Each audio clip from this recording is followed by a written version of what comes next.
So students, we have already studied in the last video how the wool is obtained from the sheep, goat, yak and camels.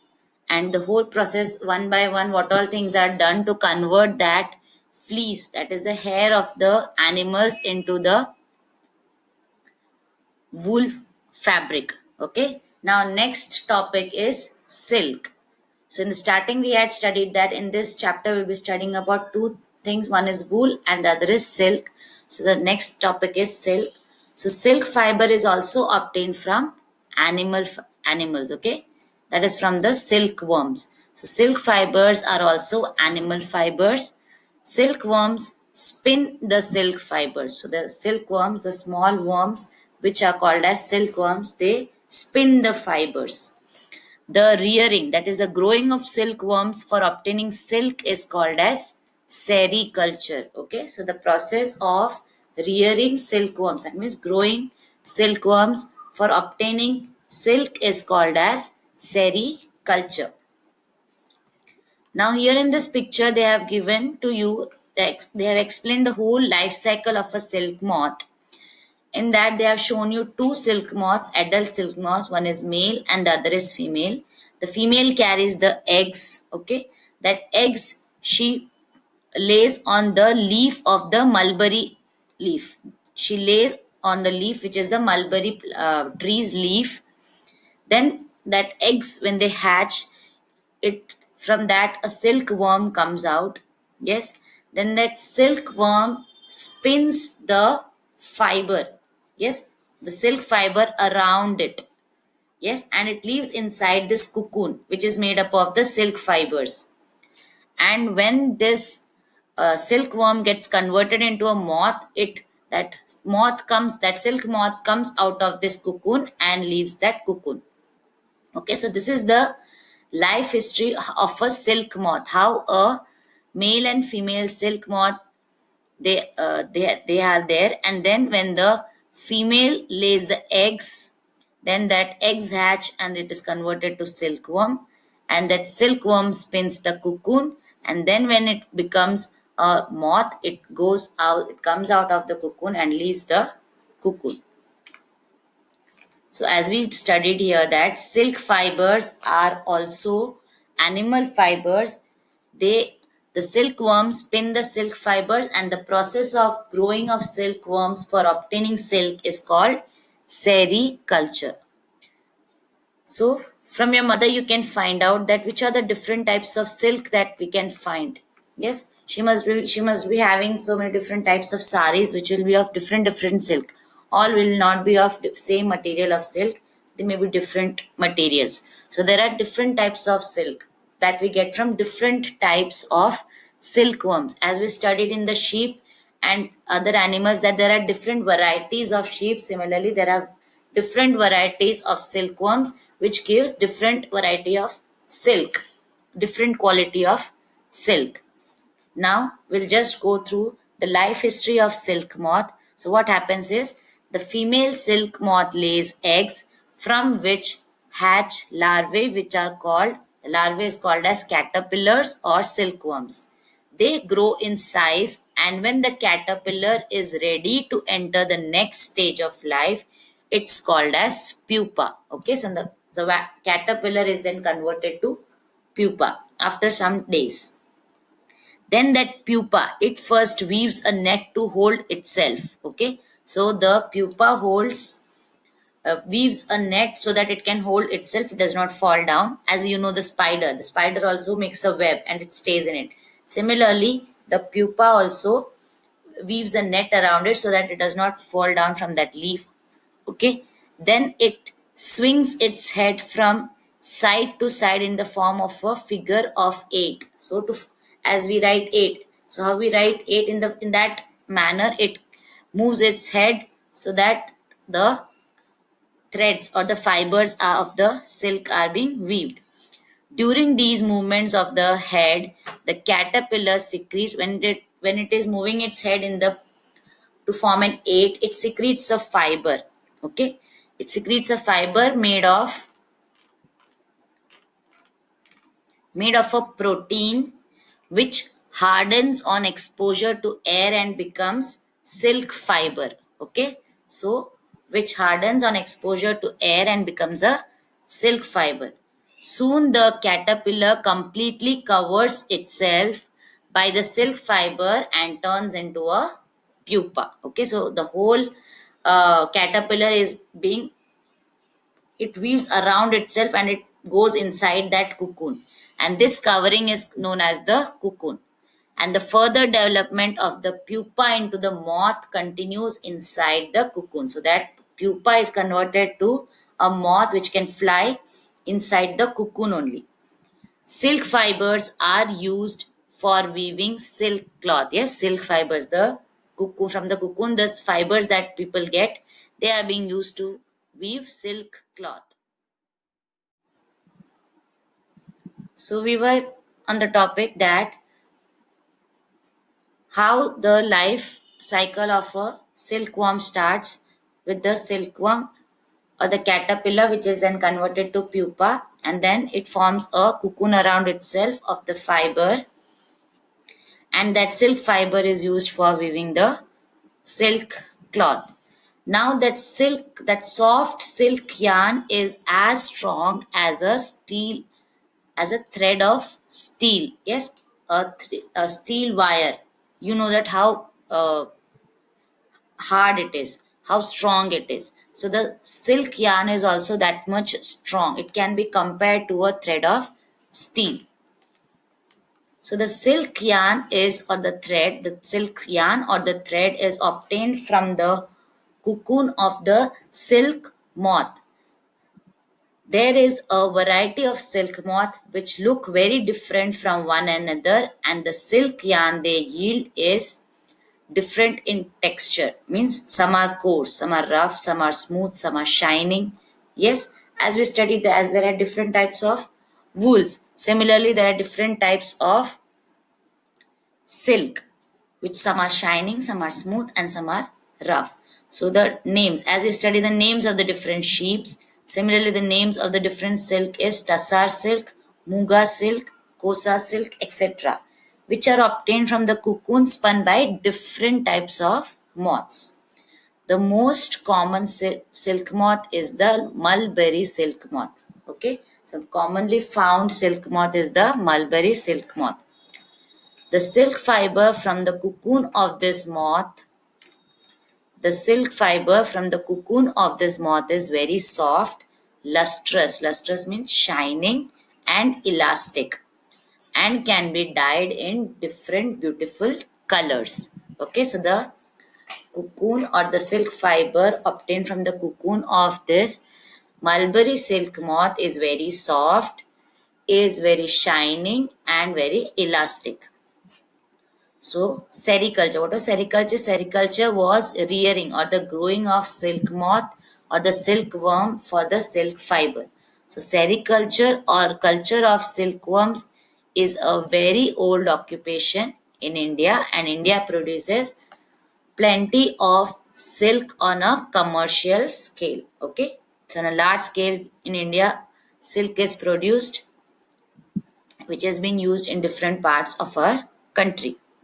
So there's an activity given to you. In that activity, you have to paste a small piece of different types of silk on your in your notebook. Okay, you can get this from the tailor's shop. Different types of silk. You can get the small pieces from the tailor's shop.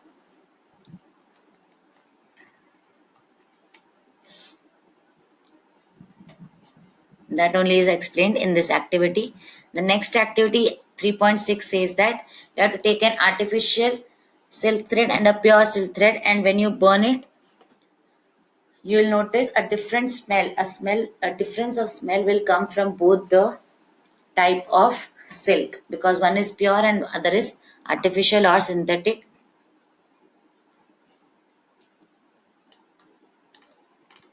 Now we'll move further. Now we'll see how the cocoon, how the process from the cocoon to the silk is done, to the finished product, that is the silk fabric. Now for obtaining silk, moths are reared. As the sheeps of different variety were reared, were grown, similarly the silk moths of different variety are grown and the cocoons are collected to get silk threads. So the first we'll start with rearing silkworms. A female silk moth lays hundreds of eggs at a time. Okay, and the eggs are stored carefully on the strips of cloth or paper and sold to silkworm farmers. So the farmers which do the who do the growing of this eggs or to which do the process of getting that cocoon. Okay, so these eggs are stored carefully on strips of cloth or paper and sold to the silkworm farmers. Then what do the farmers do? The farmers keeps egg under hygienic conditions and under suitable conditions of temperature and humidity so that the eggs can hatch. Okay, and the silkworms can come out from the eggs. So they provide suitable temperature and humidity to the eggs so that the egg can hatch and the silkworms can come out of the that eggs. The eggs are warmed to a suitable temperature for the larvae to hatch from the eggs. So this is done when mulberry trees bear a fresh crop of leaves. So mostly that the eggs are hatched when new leaves start to come on the mulberry trees. The larvae, called caterpillars or silkworms, eat day and night and increase enormously in size. Okay, so the larvae eat the leaves of the mulberry tree and they increase in size. They become big and they grow.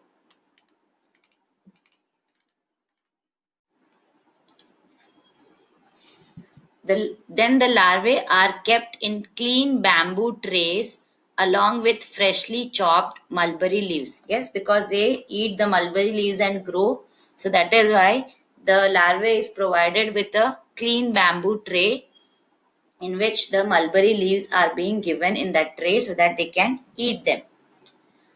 After 25 to 30 days, the caterpillars stop eating and move to a tiny chamber of bamboo in the tray to spin cocoons. Okay, so in that tray, some bamboo sticks are kept and also some mulberry leaves are kept.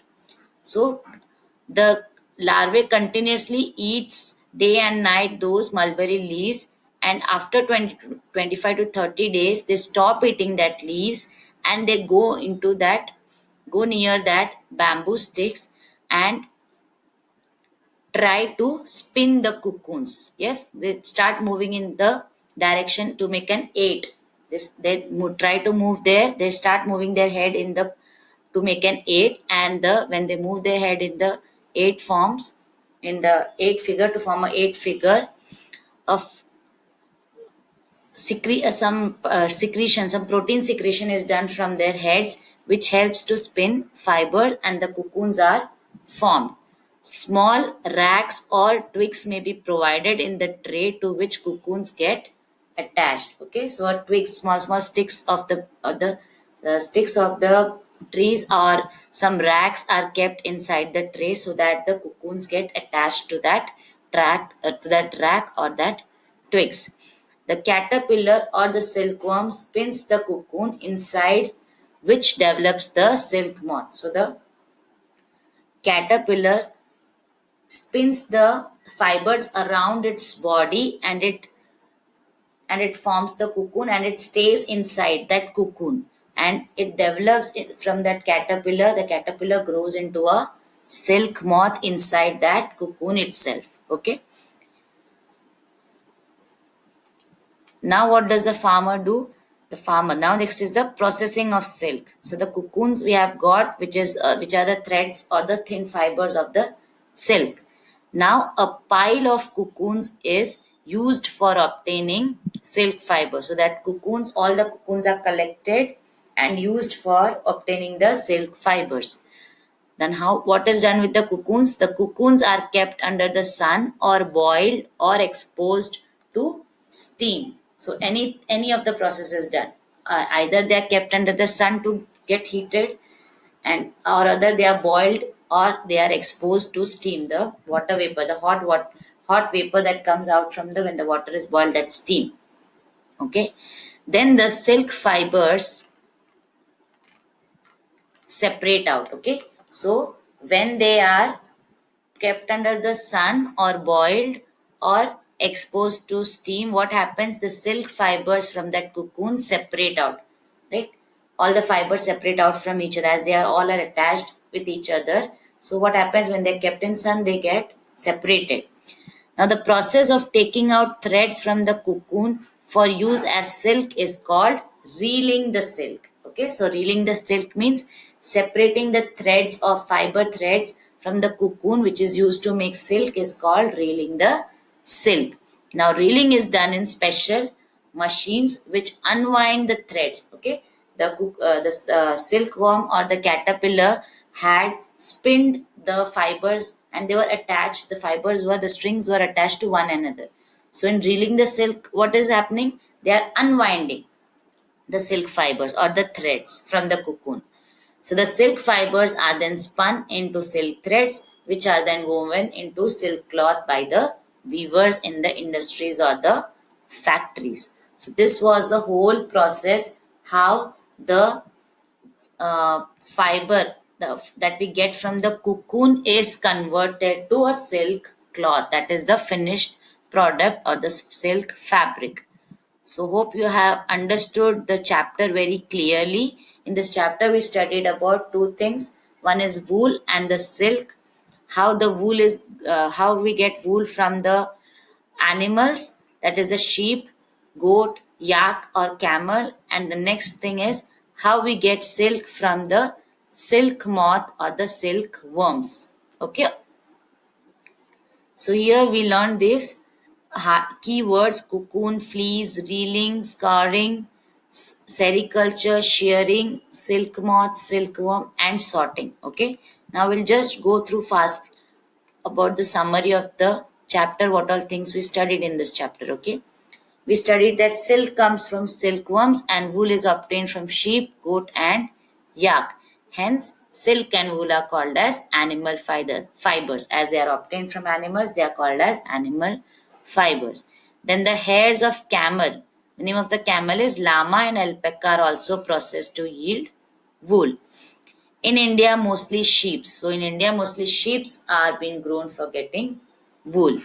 Now, sheep hair is sheared off, means shaved off from their body, scoured, sorted, dried, dyed, spun, and woven into a yield to yield wool. Then silkworms are caterpillars of silk moth.